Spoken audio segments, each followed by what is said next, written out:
Defence Minister Rajnath Singh also spoke about the success of Make in India during Operation Sindoor, as well as he stated that the Indian armed forces would not have been able to deter Pakistan if not for the capabilities of the nation.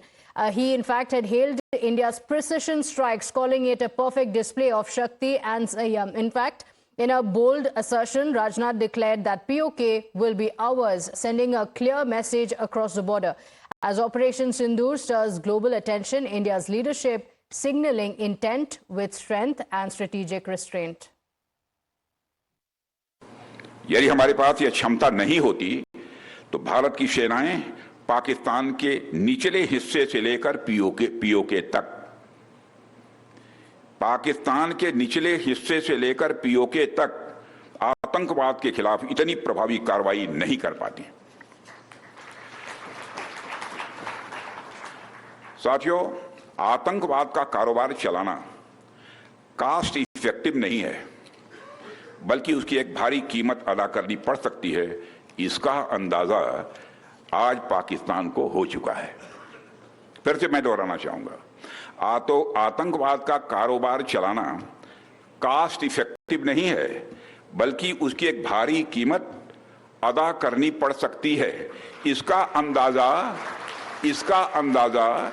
अनुमान आज पाकिस्तान को हो चुका है।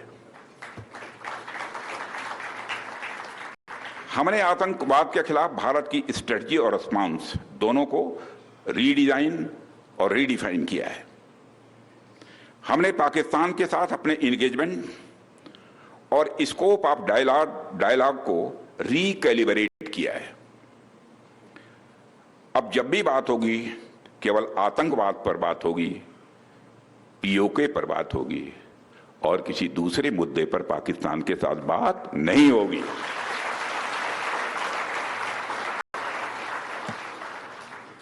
वो दूसरा मुद्दा कौन हो सकता है जिस पर पाकिस्तान बात करना चाहेगा, वो आप जानते हैं। साथियों, मैं मानता हूं कि आज पाक ऑक्युपाइड कश्मीर के लोग हमारे अपने हैं। आप मानते हैं ना? पाक ऑक्युपाइड कश्मीर के लोग वो हमारे अपने हैं, हमारे परिवार के हिस्सा हैं। हम प्रधानमंत्री के श्री नरेंद्र मोदी जी के एक भारत श्रेष्ठ भारत के संकल्प के लिए पूरी तरह से प्रतिबद्ध हैं और हमें यह पूर्ण विश्वास है कि हमारे वो भाई जो आज हमसे भौगोलिक और राजनीतिक रूप से अलग हैं, वो भी अपने स्वाभिमान, आत्मा की आवाज और स्वेच्छा से भारत की मुख्य धारा में कभी न कभी जरूर वापस लौटेंगे। In fact, earlier today, the Prime